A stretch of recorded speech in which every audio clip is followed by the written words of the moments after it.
zetu zinazoratibu jambo la Mwenge wa Uhuru. Ndugu waandishi wa habari, mabibi na mabwana, naomba na mimi kwanza nianze kwa kumshukuru Mwenyezi Mungu mwingi wa rehema kwa kutujalia afya njema, lakini leo tukiwa pamoja katika ukumbi huu kwa ajili ya lengo ni kuwaeleza kuhusu maadhimisho ya kilele cha mbio za Mwenge wa Uhuru, lakini pili mkumbukizi ya miaka 26 ya Baba wa Taifa na wiki ya vijana ya mwaka 2025. Kama mnavyokumbuka ndugu waandishi wa habari, tarehe 14 Oktoba ya kila mwaka ni siku ya mapumziko. Ni siku ambayo taifa letu hutumia kumkumbuka mwanzilishi wa taifa letu, baba wa taifa letu, Mwalimu Julius Kambarage Nyerere. Pia hii ni siku ambayo mbio za Mwenge wa Uhuru hufikia kilele chake baada ya kukimbizwa katika mikoa 31 na halmashauri zote 195 za Jamhuri ya Muungano wa Tanzania. Matukio haya mawili hutanguliwa na maadhimisho ya wiki ya vijana kitaifa ambayo yanafanyika kuanzia tarehe 8 hadi 14 kwa lengo la kuwakutanisha vijana kutoka sehemu zote za nchi yetu na kuwawezesha kubadilishana uzoefu, kuibua fursa mpya za nyanja za kiuchumi na kijamii. Shughuli mbalimbali hufanyika katika wiki hiyo: maonyesho na kongamano, shughuli za kujitolea na kusaidia jamii, nayo pia huwa ni sehemu ya shughuli hiyo. Kwa mwaka 2025, maonyesho ya wiki ya vijana yatafanyika jijini Mbeya katika viwanja vya Windini na yataanza tarehe 8 hadi 14 mwaka 2025 na yatazinduliwa na mgeni rasmi Mheshimiwa Kassim Majaliwa, Waziri Mkuu wa Jamhuri ya Muungano wa Tanzania, siku ya tarehe 10 Oktoba mwaka 2025. Pamoja na maonyesho hayo, tarehe 14 tutakuwa na maadhimisho ya kilele cha mbio za Mwenge wa Uhuru na kumbukizi ya miaka 26 ya Baba wa Taifa yatakufanyika katika uwanja wa CCM Sokoine hapa Mbeya. Ndugu waandishi wa habari, Mwenge wa Uhuru ni chombo kilichoasisiwa na Baba wa Taifa mwaka 1961 ikiwa ni tunu na ishara ya kuwepo taifa huru la Tanganyika. Mbio za Mwenge wa Uhuru zilianza rasmi mwaka 1964 baada ya mapinduzi matukufu ya Zanzibar na muungano wa taifa la Tanganyika na Zanzibar uliozaa Jamhuri ya Muungano wa Tanzania. Tangu kuanzishwa kwa mbio hizo, Mwenge wa Uhuru umekuwa kichocheo kikubwa katika kuhamasisha na kujenga uzalendo kwa Watanzania, kuimarisha umoja wa kitaifa, kudumisha amani, kulinda muungano wetu, kuhamasisha ushiriki wa wananchi katika shughuli za maendeleo nchini na kadhalika. Mwenge wa Uhuru na mbio zake ni mali ya serikali tangu kuasisiwa kwake. Mwenge wa Uhuru hauna itikadi ya kisiasa, kidini wala kabila, bali ni mali ya Watanzania wote bila kujali tofauti zao. Ndugu waandishi wa habari, harakati za kudai uhuru wa nchi yetu ni pana na za kipekee ukilinganisha nchi nyingine za Afrika na duniani kote.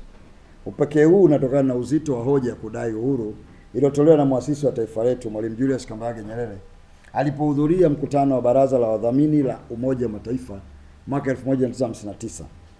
Na tunakumbuka pale alipowaambia baraza hilo kuwa sisi watu wa Tanganyika tungependa kuwasha mwenge na kuweka juu ya mlima Kilimanjaro, umulike ndani na nje ya mipaka yetu, ulete tumaini pale ambapo hakuna matumaini, upendo mahali palipo na chuki, na heshima palipojaa dharau. Falsafa hii ya Mwalimu Julius Kambarage Nyerere iliashiria kuwa watu wa Tanganyika wamechoka kutawaliwa na wakoloni wa Kiingereza.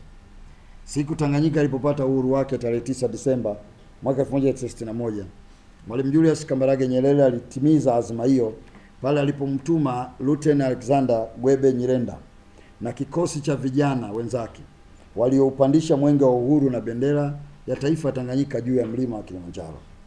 Hii ilikuwa ni ishara ya ushindi wa Tanganyika kuwa huru na mwanzo mpya wa ujenzi wa taifa jamii, kisiasa na kiuchumi, huku msitizo mkubwa ukiwa ukombozi wa nchi zote Afrika na kujenga umoja wa Afrika. Ndugu waandishi wa habari, matokeo chanya ya utekelezaji wa falsafa ya mwenge ni pamoja na kuchochea mapinduzi matukufu ya Zanzibar ya mwaka 1964 yaliyoondoa utawala wa kisultani na kurejesha heshima ya Mzanzibari. Muungano wa Tanganyika na Zanzibar mwaka 1964 ambao ulizaa taifa la Tanzania. Azimio la Arusha la mwaka 1967 lililosisitiza siasa ya ujamaa na kujitegemea, sera madhubuti za nje za kutofungamana na upande wowote na siasa ya kutofungamana na siasa ya upande wowote, ushiriki wa Tanzania katika ukombozi wa nchi kusini mwa bara la Afrika, misingi imara ya amani, umoja na uzalendo, mshikamano wa kitaifa na sera nzuri za kukabiliana na maadui, ujinga, umaskini, rushwa, matumizi mabaya ya mali ya umma na maradhi kwa Tanzania.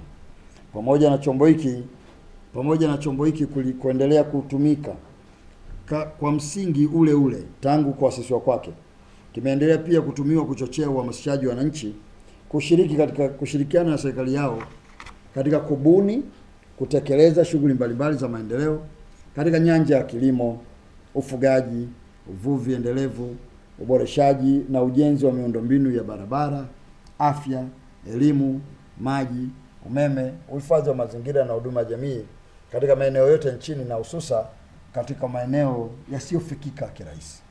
Kwa mfano, katika kipindi cha miaka 31, jumla ya miradi 1043.27 yenye thamani ya shilingi za Kitanzania trilioni 39.4 imekiwa juu la msingi na kuzinduliwa na Mwenge wa Uhuru. Kwa mwaka 2025, Mwenge wa Uhuru utaendelea kuhimiza shughuli za maendeleo kwa kukagua na kuzindua miradi mbalimbali ya maendeleo nchini, sambamba na kuelimisha wananchi kupambana na maradhi yanayotishia ustawi wa watu wetu kama vile VVU, ukimwi na malaria, na itaendelea kuhamasisha wananchi kupambana na matumizi mabaya ya madawa kulevya, adui rushwa na uzingatiaji wa lishe bora kwa afya imara. Aidha, wananchi wataendelea kuhimizwa kushiriki uchaguzi mkuu wa mwaka 2025. Nomarudia hapo.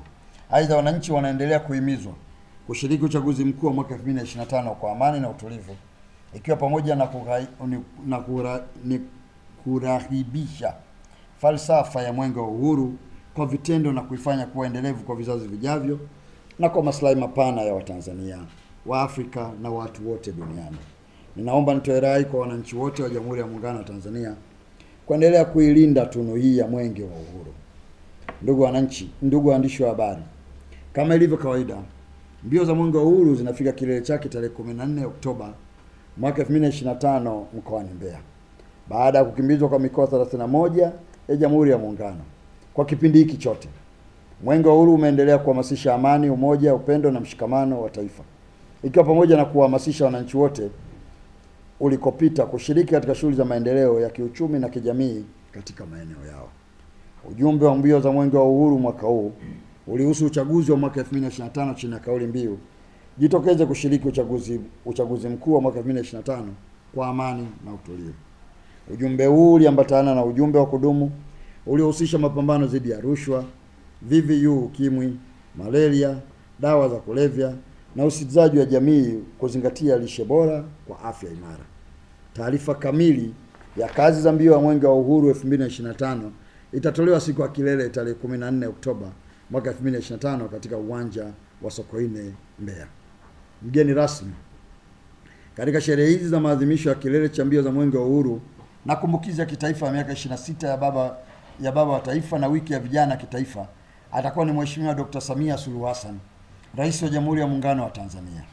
Shughuli hii itafanyika kuanzia saa 12:15 asubuhi na itaanza kwa misa maalum ya kitaifa ya kumwombea baba wa taifa itakayofanyika katika kanisa Katoliki parokia ya Manjelwa, Jimbo Kuu Mbeya, na kufuatiwa na maadhimisho ya kilele cha mbio za Mwenge wa Uhuru ambao yatafanyika katika uwanja wa CCM Sokoine jijini Mbeya. Wito wetu, serikali na waomba wananchi wote wa mkoa wa Mbeya na mikoa jirani kujitokeza kwa wingi katika uwanja wa CCM Sokoine ili kuungana na Mheshimiwa Rais wa Jamhuri ya Muungano wa Tanzania Dr. Samia Suluhu Hassan katika kuadhimisha matukio haya muhimu ya kitaifa. Kama nilivyosema hapo awali, shughuli inatarajiwa kuanza saa 12:15 asubuhi.